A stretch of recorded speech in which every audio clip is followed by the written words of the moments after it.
Chapter 11. Stop asking why she changed. Start asking why you stayed. You keep asking yourself, why did she change? Why did she go cold? Why did she stop loving me like she used to? But here's the better question. Why did you stay when her effort disappeared? We romanticize loyalty. We wear our pain like a badge of honor. I stayed because I believed in her. I stayed because love is supposed to be hard. But here's the truth. Staying loyal to someone who's no longer showing up for you isn't strength. It's self-abandonment. You saw the signs, the delayed replies, the short answers, the shift in energy, the way her eyes stopped lighting up when she looked at you. And yet, you stayed, hoping she'd return to who she was, praying that the woman who once cared would come back. But she didn't, because she already left, emotionally, long before you realized it. Now, let's flip the frame. It's not about why she changed. People evolve. People lose interest. People reveal their truth when comfort settles in. The real question is, why did you keep giving your all when she was already giving you half? Why did you ignore your gut when it screamed that something was off?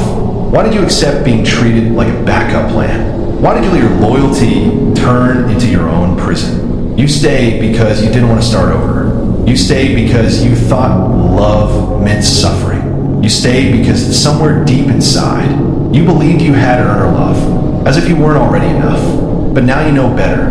Now you understand. When effort fades, love isn't real anymore. It's just memory. And memories can't be relationships. They can't be reciprocation. They can't be a future. So stop asking why she changed. Ask yourself why you tolerated it. Why you kept trying to fix something that she was already letting die. Why you kept showing up for someone who kept checking out. And when you finally answer that, you won't chase anymore. You won't beg for closure. You won't sit there waiting for her to remember your worth. Because you'll realize your healing didn't begin the day she left. It began the day you stopped blaming her and started taking accountability for staying. Chapter 12. She doesn't want the guy who's always available. Let's get one thing clear. She doesn't want the man who's always available. Always calling. Always texting. Always checking in. Always chasing. At first, it feels flattering. She smiles when you double text. She replies when you say good morning every day. But eventually, that energy becomes predictable. Expected. And then, boring. It's not your love that pushes her away.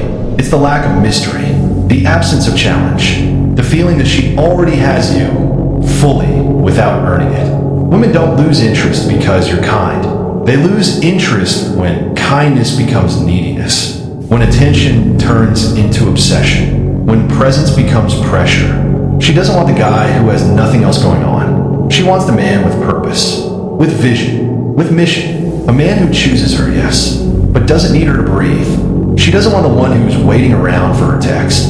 She wants the one who's building something so powerful that even her silence doesn't shake him. Because that's the man who's rooted, grounded, focused. She may test you. She may pull back just to see if you'll chase. But when you stay still, calm, centered, she feels it. And that's when she starts to lean in. Not because you begged, but because your presence demands respect, not validation. Here's what no one told you. The man who's always available ends up emotionally bankrupt. He pours, and pours, and pours, until he's empty, while she's still wondering why she doesn't feel the same spark. So stop showing up every second. Stop trying to prove your worth through over-accessibility.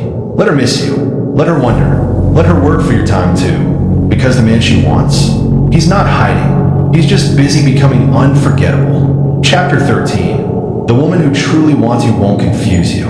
Let's stop pretending that mixed signals are part of the game. That confusion is romantic. That uncertainty means she's just figuring things out. Because the truth, the woman who truly wants you won't confuse you. She won't leave you questioning her intentions. She won't go days without replying just to keep the upper hand. She won't flirt with you one day and ignore you the next. That's not love. That's not interest. That's emotional manipulation disguised as mystery. Real interest is clear. It's consistent. It doesn't make you feel small or second-guess your worth. A woman who truly values you makes it obvious. She responds with enthusiasm. She initiates. She shows up, not just when it's convenient, but when it matters. And most importantly, she makes you feel safe, not anxious. See, confusion is not chemistry. It's chaos. And the longer you stay attached to someone who keeps you guessing, the more you lose sight of your own clarity. You stop trusting your gut. You start overanalyzing every text. You start blaming yourself for her distance. But let me tell you something, brother.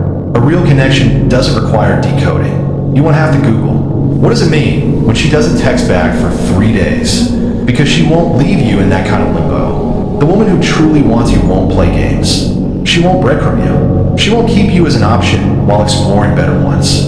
Why? Because when a woman knows your value, she doesn't risk losing it. So if you're confused, that's your answer. If she's hot and cold, that's your clarity. And if you're the one doing all the reaching, all the chasing, all the proving, you're not in a relationship.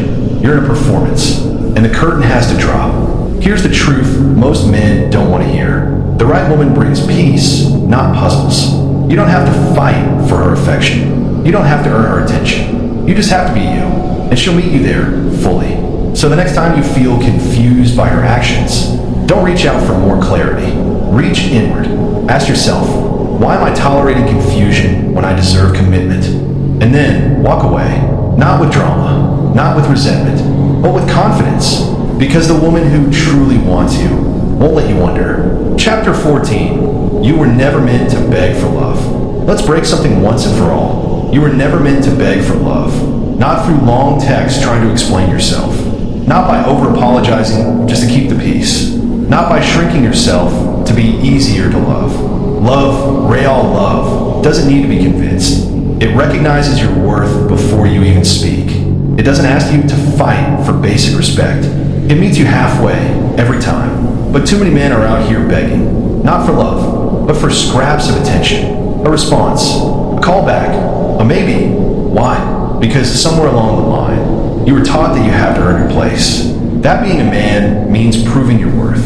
That unless you chase hard enough, you don't deserve to be chosen. But that's not love. That's validation addiction. And it's destroying your power. Because the moment you start begging, you give away the most sacred thing you have, your self-respect.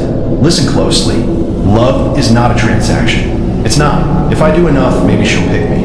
It's, I am enough, and if she can't see that, then she was never the one. You weren't born to convince someone of your value. You were born to embody it, to walk into a room and not wonder who wants you, but to know you belong wherever you choose to stand. And yes, sometimes walking away is the strongest love you can show. Not for her, for yourself. The truth is, the love that's meant for you will never require you to beg. It will respect your silence. It will honor your effort. It will mirror your energy. So if you're begging, stop, stand up, straighten your back, take a breath, and remember who you are. Because a man who knows his worth never begs to be loved. He simply walks toward the place where he's already seen. Chapter 15, the power of walking away. Walking away isn't giving up. It's the ultimate act of strength. When you choose to walk away, you're saying, I respect myself enough to not settle for less than I deserve. Most men see walking away as losing, but real men see it as winning. Because walking away protects your energy, your peace, and your dignity. It's not about punishing her or playing games. It's about taking control of your own life. Choosing yourself over uncertainty, and knowing your value won't be negotiated. The man who walks away sends a message louder than words. I'm not desperate. I'm not available. To those who don't see my worth, that kind of power changes everything. It shifts the balance. It makes her wonder what she's lost. It makes you unstoppable. And the best part? Walking away opens the door to something better. To a future where you're with someone who chooses you freely, who values you deeply, and who won't take you for granted. So don't fear the walk away. Embrace it, because it's not the end. It's the beginning of your true journey.